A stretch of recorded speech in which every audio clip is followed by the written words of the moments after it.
All right, let's get into the round 1 and round 2 MPO recap because there was a lot that happened, including some crazy shots like Calvin nearly acing it to start the entire Worlds. Let's get into it.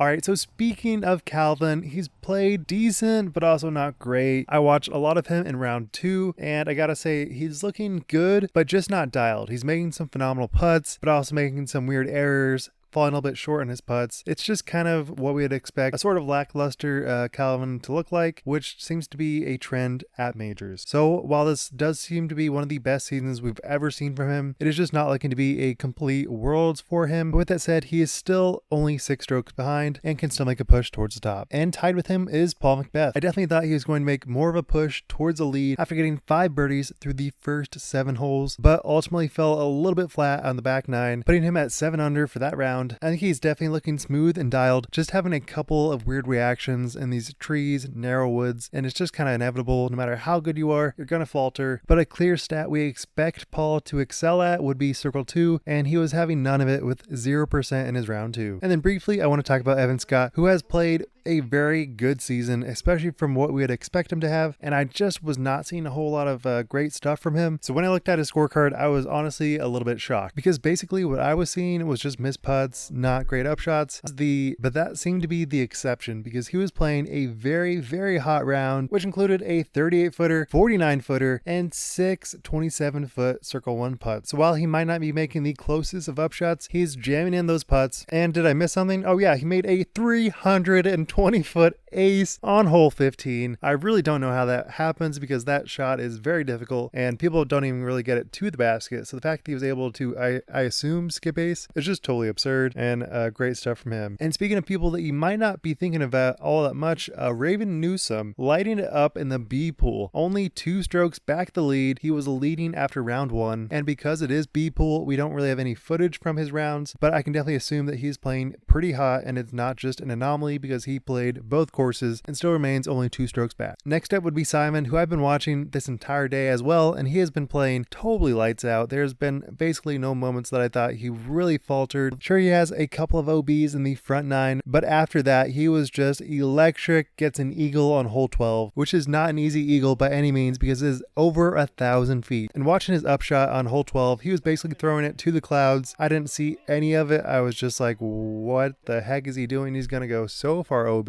and then he goes past the basket, jams in a putt through the trees, just total madness. And it seems to be only Simon that can make that kind of shot. So unlike Calvin, I think Simon will break his majors curse. I think he has had a fantastic showcase recently, getting a couple of wins, and he just released his new line of disc, the time lapse being the first one. Great. And I think this is just a great showcase from Simon and proving to MVP that he is here to stay and that his crazy contract was not a mistake. So for our 3rd place finishers, we have AB, Gannon, and Cole Redolin. I think they all kind of waver in that range where they could explode in round 3, where they could totally pop off in round 3, or they could kind of falter and not be in the mix as much, especially AB and Cole. And I think that is evidenced by a slightly worse round in round 2, and because this course has a lot more of Fox Run than it does Brewster Ridge, then I think this will definitely favor the players that do well at Fox Run more so than Brewster. I think Gannon will probably make a push towards the lead for the remainder of the tournament because he played very, very well today at Fox Run. And really there was no mistakes to be made besides a couple of missed putts, but overall we can live with that, and I think Gannon will fight hard to get his 2nd major title and 1st world championship. Forgot about 2 other players that are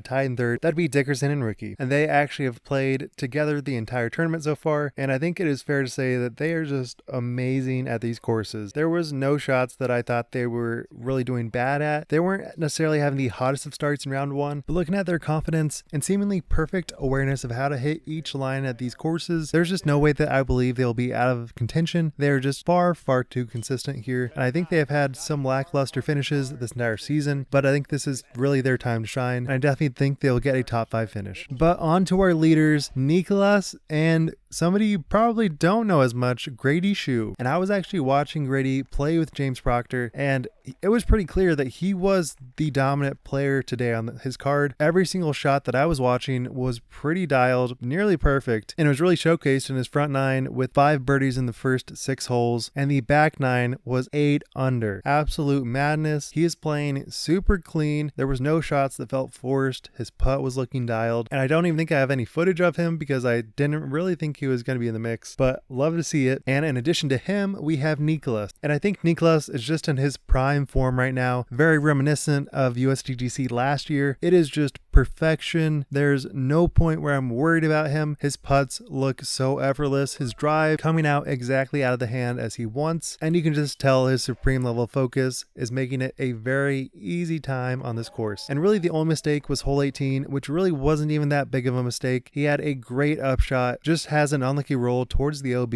and he misses his comeback putt, but all in all, nearly a perfect round. So with that, do you think Nicholas and Grady will be pushing towards the win, or do you think it'll be a race between Ricky and Dickerson? I'd love to hear about it. Thank you so much for watching. Be sure to subscribe. I need to go to sleep so I can actually watch round 3 tomorrow. Wild Runs, signing out. Peace.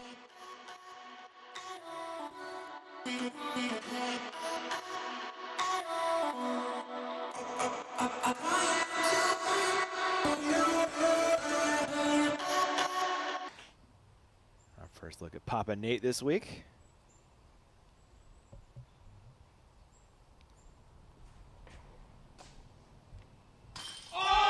Oh, dang.